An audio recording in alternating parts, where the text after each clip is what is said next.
Welcome to Stadium Review episode number 14. As today we're in Milwaukee, Wisconsin to visit the Fiserv Forum, the new and beautiful home of the Milwaukee Bucks.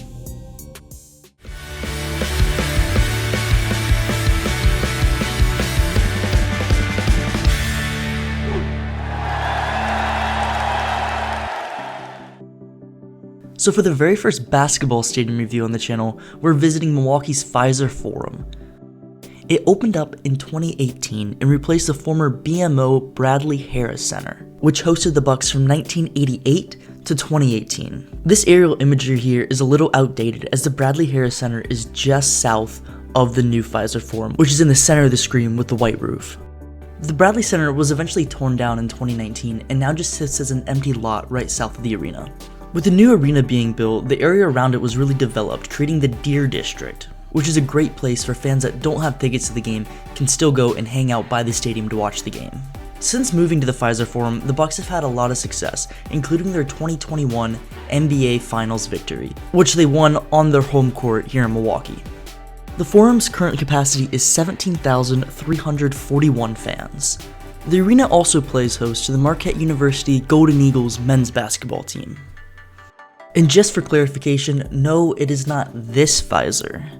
Fiserv is actually a financial company headquartered in Brookfield, Wisconsin, just outside of Milwaukee. Getting to the stadium isn't too bad since the stadium is pretty close to a major interstate. However, I prefer to park farther away for cheaper or for free because there aren't a whole lot of affordable parking garages in the area. And thankfully, it's not that far to walk to the stadium and you get some pretty cool scenery along the way. Just to the north of the arena, there is one large parking garage, but it's rather expensive in there. But there's a pretty cool sky bridge that takes you from the parking garage over the street to the arena. Just east of the stadium is the brand new developed Deer District, and I wandered around there for a little bit as they have large screens where you can stop and watch the game on, as well as a lot of tables and seats to stay out there on a nice day. There's also a lot of bars and restaurants in the area to spend time at either before or after the game. Okay, moving on to the exterior of the building now. It's got a very unique silhouette to it, as the roof arcs around the north end of the stadium and looks like wood on a basketball court. The main east entrance has large windows there that let in a lot of natural light. The exterior of the stadium is extremely asymmetrical, but it works really well and is pretty cool.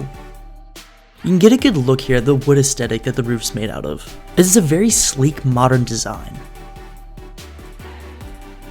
And before we go through the main gates onto the concourse, make sure you subscribe to the channel so you can see lots of other stadium reviews just like this one.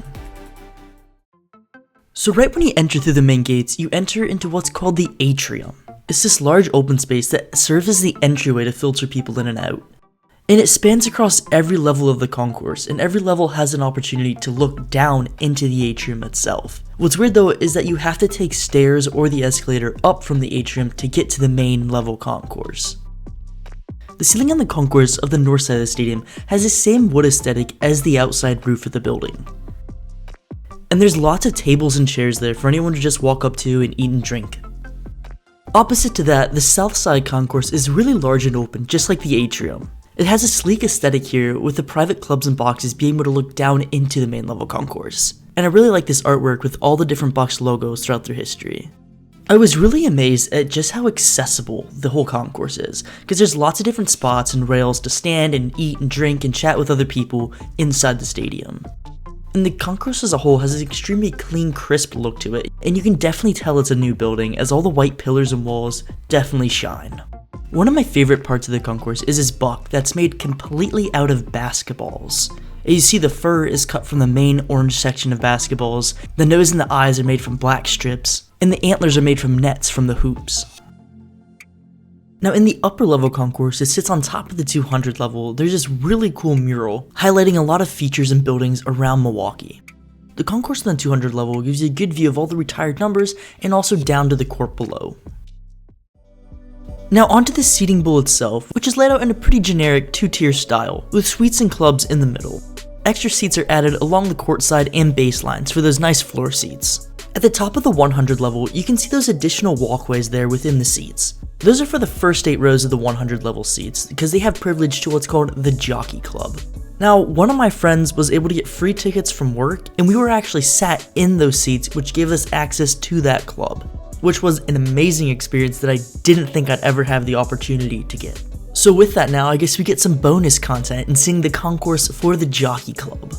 Now this level was super fancy, with a coat check, its own private bathrooms, several bars, lots of chairs and tables, a large area to congregate in, its own look down to the atrium, and even a fireplace, with the whole aesthetic of this place being really classy, and not something that I'd ever think that I'd taken at a basketball game. So I was incredibly grateful to have this experience and opportunity. So above that 100 level are the suites and clubs, and I found it extremely interesting that all the suites along the baseline don't have actual seats, but comfy couches and chairs.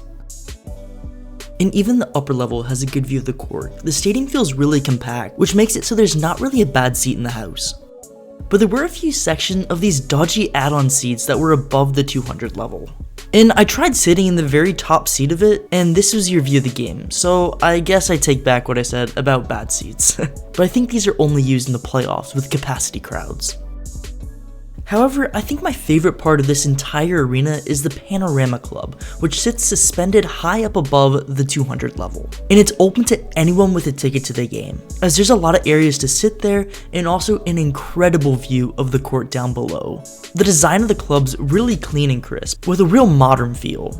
There's a giant gap that lets you see down to the atrium below, and even an outside area where you can see into downtown Milwaukee. And it was pretty chilly out there on a windy night. And as we're talking about seating and views from the court, I noticed that the 2 different games I was there were 2 different court designs that they used, and I'm pretty sure they used these different designs to match their jerseys they're wearing that night. The atmosphere in the arena was pretty intense, and that started out early, even with the player introductions.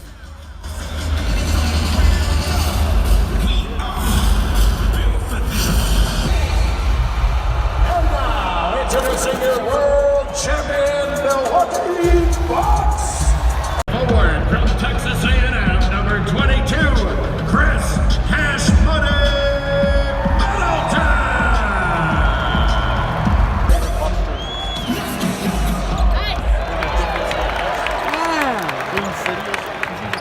The team passes out loud noisemakers to all the fans behind the basket while the opposing team shoots their free throws. And the official cheer section also really gets in on this. They sit up at the top behind one of the baskets and stand and cheer the entire game.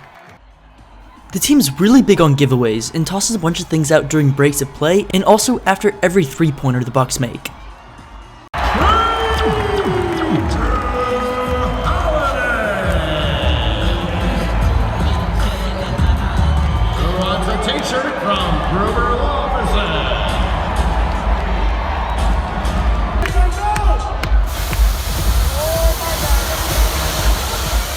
With all the things that they're passing out, I was pretty gutted I wasn't able to catch anything.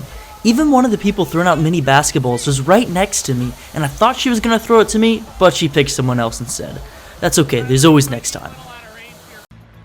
Attendance numbers are pretty good right now for the Bucks, and a large part of that is because they're fresh off a big championship win, and the team has been performing great of late. But the team also has a lot of fun activities and fan engagement going on to really bring people back for another game.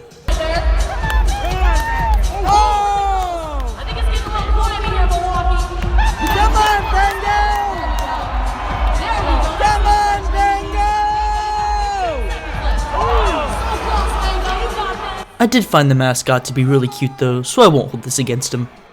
However, I do find NBA games to be really sensory overload, especially when it comes to noise, because they're playing music for every single possession, which makes it kinda hard to concentrate in my opinion.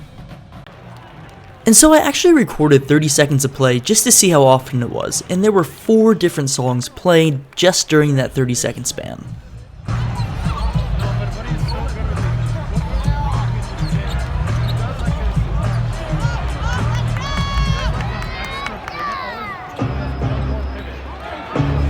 So I think that kind of proves my point that it's a little much, as 4 songs in 30 seconds is pretty overwhelming. But I do realize they do this at a lot of different NBA stadiums. Anyways, let's go review some food now. So since one game I got free tickets and the other game I got really cheap tickets but ended up in a good spot, I got a few different food options. The hot dog and fries was pretty expensive, the hot dog was okay, the fries were actually really good. Next up I had some pizza, which was really good and I enjoyed it. Someone in my group also got cheese curds, which we shared. They were extremely salty and a little cold in the middle, but overall not horrible, just not the best I've had. And then the other game, I got some chicken fingers and french fries, which were priced way too high in my opinion, but they were pretty good, I couldn't complain. Both the games I went to ended up being pretty good contests, as the first game they fell to Toronto a final score of 103-96, and the second game they played, hey, wait, Sack, SAC, that's me! But the Bucks ended up beating the Kings by a final score of 133-127. Alright, so for souvenirs, now the first game we went to, we got these free vintage hats that were given out to everyone. And in between the two games I went to, I did go out and get a jersey. I'm a big jersey collector and I like supporting my local teams, so since I live in the area and plan to go to more games, I figured it was a good investment. And I did want to get myself a little nicer hat, so I ended up with this one with the Wisconsin logo on the front, which I really love. I want to give a massive thank you to all my friends that came along with me to these different games and explored with me and put up with my weird antics. So thank you so much for watching this episode, and if you enjoyed it, be sure to give it a thumbs up and subscribe to see more content. If you've ever been to the Fiserv forum or plan to go to the Fiserv forum, be sure to leave a comment below and let me know your thoughts. But I will see you next time for another stadium review video. Thanks. Bye.